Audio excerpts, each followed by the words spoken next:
आमला नोमी की कथा। एक आमलिया राजा था जो रोजाना सवामन सोने का आमला दान करके जीता था। एक दिन उसके बेटे बहू ने सोचा कि अगर इतना आमला रोज दान करेंगे तो सारा धन खत्म हो जाएगा। बेटा बाप से कहने लगा कि ऐसे तो सारा धन लुटवा दोगे, अब आमला दान नहीं करना। राजा रानी दुख के मारे उजाड़ खेत में जाकर बैठ गए।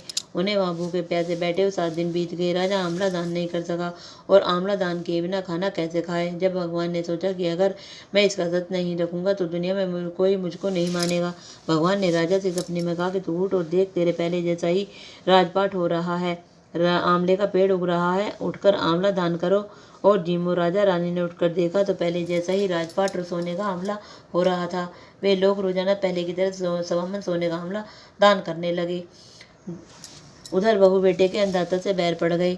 आसपास के लोग कहने लगे कि जंगल में कांवलिया राजा रहते, उसके पास चले जाओ, वह तुम्हारा दुख दूर कर देंगे। वे लोग वहां पहुंचे तो रानी ने ऊपर से देख लिया। अपने आदमी से कहा कि इनको काम पर रख लो, इनसे काम तो कम करवाओ और मजदूरी ज़्यादा देना। एक दिन रानी ने अपनी बहू को बुलाकर कहा कि मेरा सिर धो दे। बहू सिर धोने लगी तो बहू के आंख से आंसू रानी की पीठ पर गिर गया। रानी ने पूछा कि बहू तू रोने कैसे लगी, जैसी बात है बता। बहू बोले कि मेरी सास की पीठ पर भी ऐसा ही मस्सा था, वह भी आमला दान रोजाना करती थी। हमने उन्हें आमला दान करने नहीं दिया और घर से निकाल दिया।